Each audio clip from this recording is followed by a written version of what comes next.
Pemirsa Ayo Hidup Sehat, tahukah Anda bahwa singkong ternyata adalah tanaman kaya manfaat? Mulai dari daun hingga umbinya memiliki khasiat bagi kesehatan. Mungkin tak terbayangkan oleh Anda sebelumnya, daun singkong mengandung protein mentah yang cukup tinggi.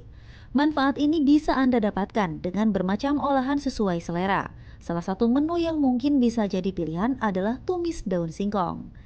Sementara itu, umbi singkong banyak dijual di pasar dengan harga murah meriah. Melimpahnya singkong di Indonesia membuat makin beragamnya olahan makanan ini. Di antaranya tape. Peyem singkong merupakan hasil fermentasi singkong dengan ragi. Makanan ini biasanya juga dijadikan isian es campur. Berikutnya adalah kolak singkong. Sajian khas buka puasa ini menjadi salah satu jajanan tradisional yang cukup populer. Biasanya kolak singkong dipadukan dengan buah nangka atau pisang. Singkong terutama yang diolah dengan cara direbus dipercaya bisa membantu mencegah munculnya sel kanker dalam tubuh.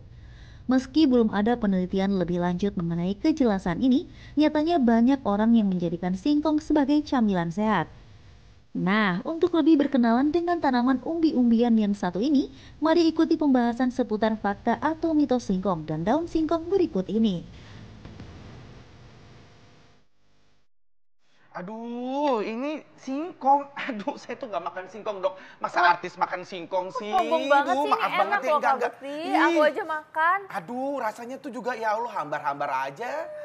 Ini enak, udah gitu mengenyangkan. Terus Ah. katanya mengandung banyak serat ya dok ya. Betul. Bagus ini, Dok, jadinya, Dok. Bagus, makanya belum tahu. Oh. Orang bilang nggak tahu, maka nggak sayang. Nah, nanti kita cerita banyak mengenai singkong dan daunnya, ya. Oh, ini daun singkong juga rasanya kan maksudnya agak pahit-pahit gimana gitu, Dok. Iya. Tapi bagus, banyak sekali Oh. kandungan gizinya, jadi bagus untuk kesehatan. Oh, gitu. Nah dok, ini ada masyarakat bilang nih katanya kalau misalnya singkong ini dapat menyembuhkan kanker dok. Ah, Mitos masa? atau fakta nih? Nah, Fakta atau mitos tuh, Dok? jadi kaget. Kagetnya aku, Dok. Masa sih, Dok?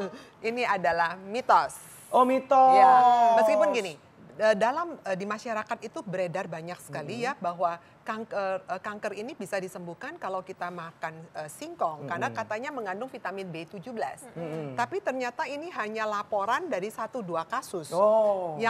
Yang mereka lihat adalah si singkong ini dia mengandung yang namanya sianida. Suka mendengar nggak? Iya. Singkong tuh ada sianida. Nah, dia termasuk golongan sianida, B17-nya itu. Dan sianida ini kalau dilakukan tes pada sel kanker memang selnya mati. Iya. Tapi ternyata dilakukan penelitian pada sel yang lainnya, ternyata dia malah bisa merangsang terjadinya kanker kolorektal. Kanker pencernaan usus dan juga kanker pankreas. Jadi tidak semua dia bisa digunakan, makanya sampai sekarang penelitian lanjutannya masih harus dilanjutkan lagi. Oke, Jadi singkong ya, yang seperti apa nih tapi nih dok yang mengandung sianida yang Iya. berbahaya? Nah, apa tanda-tanda singkong yang mengandung sianida? Biasanya rasanya lebih pahit. Kemudian warnanya suka lihat nggak? Singkong-singkong tuh ada yang biru-biru. Iya, betul, Ya, itu ada dia. biru Suka ungu. lihat, iya. Ya, biru ungu seperti itu. Nah, Itu diapain, Dok? Itu sebaiknya dibuang ya, jangan dimakan. Dibuang, jangan dimakan. Itulah sianidanya. Betul, karena dia ada sianidanya di Oh, situ. gitu.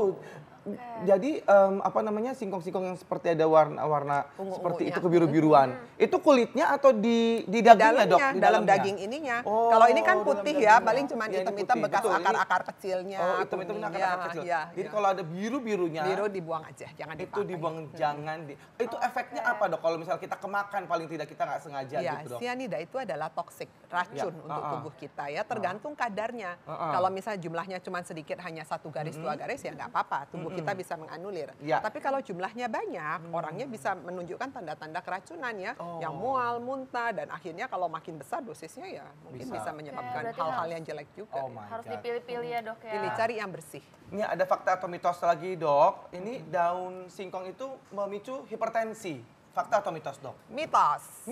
Mitos. Ya. Jadi makan daun singkong banyak-banyak nggak hipertensi ya, Dok? Enggak hipertensi kecuali kenapa bisa makannya sama terasi di mana garamnya banyak ya benar. Kalau digaramin gimana nih dok? Kan garam kadang-kadang hambar nih katanya. Ya. Gimana Jadi tuh, Dok? gini, kalau daun singkong sendiri, kalau kita bilang hipertensi biasanya dikaitkan dengan kadar garam. Nah, garamnya ini tidak terlalu banyak, kadar Oke. sodiumnya cuma 76 mg per 100 gram. Padahal WHO mengizinkan kita makan garam kira-kira 1 hari itu 5 gram, berarti kan komposisinya nggak banyak. Yang jadi masalah, daun singkong ini karena rasanya hambar, seringkali ditambahin dengan sambel-sambel itu yang terasi. bikin, Ya, itu yang terasi. bikin jadinya malah Garamnya hipertensi. banyak. Padahal itu Iya. enak ya dok ya. Betul sekali. Jadi kalau singkongnya aja, daun singkongnya aja tidak menimbulkan masalah. hipertensi. Oke. Jadi ternyata nih singkong sebenarnya nih kandungannya apa aja sih dok? Oke. Singkong ini digunakan sebagai pengganti karbohidrat. Iya. Iya. Jadi kalau kita dengar karbohidrat, pasti pikirannya langsung nasi, kentang, roti. Betul. Padahal singkong juga bisa dipakai ya. Mm-mm. Cuman memang kandungan proteinnya pada singkong itu lebih sedikit dibandingkan dengan nasi. Oh. Nah, Oke. makanya kita suka dengar anak singkong, anak singkong. Iya, iya, Itu betul. kan konotasinya nggak terlalu bagus ya. Ah. Nah, itu karena kandungan proteinnya memang lebih rendah dibandingkan dengan nasi. Oke, Begitu. berarti makan singkong secukupnya aja ya dok. Secukupnya sebagai pengganti nasi ya. Jadi Nasi, jangan jangan seperti ini. Saya pagi makannya nasi. Lauknya Nanti singkong. lauknya gitu. singkong. Ya, atau nanti bentar lagi habis makan nasi satu porsi saya makan lagi singkong gorengnya 2. Itu karbohidratnya jadi kebanyakan. tambah. Iya. Dan karbohidrat ini digunakan sebagai sumber energi. Iya. Jadi artinya bagus untuk bekerja dan sebagainya. Nah, kalau kita kerjanya sedentary, artinya mager, Ya. hanya di kantor, duduk, ngobrol-ngobrol, nulis pakai komputer, geraknya kan nggak banyak. Ya. Energi yang dikeluarkan nggak banyak. Kalau pola makan seperti itu, siap-siap bisa jadi obesitas. Itu yang pertama. Ya. Makin besar dia tuh perut saya di lama-lama nih. Dok, tapi ini katanya kalau misalnya sering konsumsi singkong di saat hamil, ini bisa buat ibu-ibu jadi anaknya itu cacat lahir, dok. Dan katanya bisa mempengaruhi juga fungsi tiroid. Ini mitos atau fakta, dok? Ini mitos. Mitos. Ya, mitos. Jadi memang di masyarakat banyak sekali beredar seperti itu ya. Mungkin mereka hanya ingin memberikan pesan, Anda jangan terlalu banyak makan singkong kalau lagi hamil supaya janinnya mendapat nutrisi yang lebih sempurna, lebih baik. Oke. Gitu. Jadi orang zaman dulu tuh kalau ngajarin anaknya kan selalu ditakut-takutin. Iya, Iya, betul. Iya, jangan Makan duduk. singkong, Iya, duduk. jangan. Nanti Seperti jadi itu. anaknya jadi anak singkong. Asal jangan jadi anak singkong ya. Anak singkong. Nah, berikut ini ada fakta atau mitos bahwa yang namanya daun singkong ini mampu meningkatkan daya ingat. Fakta atau mitos tuh dok? Nah, ini adalah mitos juga. Mitos lagi? Mitos. Oke. Nah, daun singkong ini kan karena kandungan nutrisinya cukup baik ya. Jadi dia kaya akan vitamin, mineral, serat, dan vitaminnya cukup banyak. Mulai dari A sampai C ya. Kemudian ada vitamin B segala macam. Tapi kandungan ini kan tergantung cara ngolahnya. Nah, kalau kita mengolahnya dengan cara direbus, bikin gulai daun singkong, apalagi orang Sumatera tuh suka daun ubi ditumbuk, pernah lihat enggak? Jadi daun ubi itu disebut, daun singkong ini disebutnya daun ubi. Daun ubi. Jadi ditumbuk kemudian dimasak pakai santan, dimasaknya yang lama. Iya. Nah, daun singkong ini dasarnya kan keras. Iya. Supaya bisa dimakan menjadi lebih Dilembutkan. enak harus direbusnya lebih lama. Otomatis vitamin larut airnya akan banyak yang hilang. Seperti itu. Tapi emang enak dok, itu bumbunya menyerap dok. Apalagi kalau di warung-warung Padang begitu, minta dong sayur singkongnya, ya kan? Enak banget Dan tuh. makin lembut-lembut daunnya makin enak, dok. Ya betul, memang. Tapi ternyata itu menghilangkan Banyak semua vitaminnya yang larut vitaminnya ya. air karena dengan proses pengolahan yang cukup lama. Oke, Jadi jadi harusnya pengolahannya harus berapa lama nih, dok? Berapa Ya, menit? tergantung dari daun yang kita petik. Kalau kita petik daunnya muda, tentunya ngolahnya nggak terlalu lama rebusnya Ya, ya. Paling oh. sekitar 20 menit dia sudah matang. Oke. Tapi kalau makin tua daunnya ya bisa sampai 40 menit, setengah jam nggak matang-matang. Ya. Oke, nah dok, ini ada mitos atau fakta lagi, dok. Katanya singkong ini dapat mencegah osteoporosis. Mitos atau fakta, dok? Daun singkong ini singkong dan kaya akan buahnya. kalsium. Ya, jadi kaya akan kalsium. Tapi kalau mau mencegah, artinya kalsium itu harus dimakan setiap hari. Lah kan kita nggak saban hari makanin daun singkong. Iya. Cuman kalau dia bisa mencegah, betul. Ya, tapi Oh, bahan makanan sumber kalsium bukan cuman daun singkong. Ini Ya. fakta ya dok? Jadi ini adalah fakta, Oh. bisa. Cuman kalau makan kan juga mesti variasi. Ya. Iya, jadi nggak cuma Sebanyak daun apa singkong nih, terus. dok, kalau misalnya Iya, untuk mencegah osteoporosis? Untuk mencegah osteoporosis biasanya kita membutuhkan mineral ya, harus ada kalsium, fosfor, vitamin D ya, vitamin-vitaminnya mesti masuk. Protein juga harus cukup. Kalau enggak yang ikat siapa Ya, untuk itu vitamin dia. mineralnya.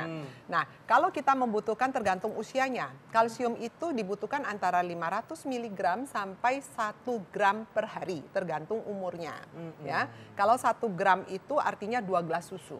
Jadi 1 gelas susu itu kira-kira mengandung 500 mg. Nah, daun singkong, 100 gram daun singkong itu mengandung maksimal tergantung dari daun singkong yang kita petik. Kan ada yang muda, ada yang tua daunnya makin hijau. Jadi kalau makin hijau biasanya kandungan kalsiumnya juga cukup tinggi. Nah, dan zat besinya juga cukup bagus. Yang jadi masalah, ngerebusnya jadi lebih lama. Gimana tuh? Nah, dia bisa mengandung kira-kira sampai 730 mg per 100 gram. Oke, nah ini ada fakta mitos lagi dok, bahwa daun singkong itu dapat meremajakan sel tubuh dok. Fakta atau mitos? Ini adalah fakta. Wow! Habis biar ini dong. Biar sel tubuhnya Biar remaja. Awet muda dok. Saya nggak mau tua dok. Ya tapi nggak begini juga makannya. Jadi gimana dok? langsung bahwa ini adalah Langsung fakta. siap, langsung Kok bisa dimakanin, dok? ya. Gini, daun singkong ini kaya akan vitamin A dan vitamin C. Vitamin A-nya bisa kandungannya sekitar 8.600 mikrogram. Nah, vitamin C-nya kandungannya bisa sampai 500 miligram per 100 gram. Artinya apa? Dua vitamin ini mempunyai efek sebagai antioksidan. Vitamin A dan C kan kita kenal sebagai antioksidan kan. Kalau kepengen mukanya bagus, kasihin krem-krem yang vitamin A dan C dan sebagainya. Nah, otomatis tujuannya antioksidan salah satunya adalah meremajakan sel-sel tubuh kita. Oke, tapi dimakan ya dok, bukan Dimakan, dioles bukan ya? ditempelin. Ya, jadi harus di asupan makanan Iya, ya dok. betul. Baik, tidak ditempel ya, bukan jadi masker ya, itu ditempel-tempel di sini ya, gitu ya. Oke dok, ini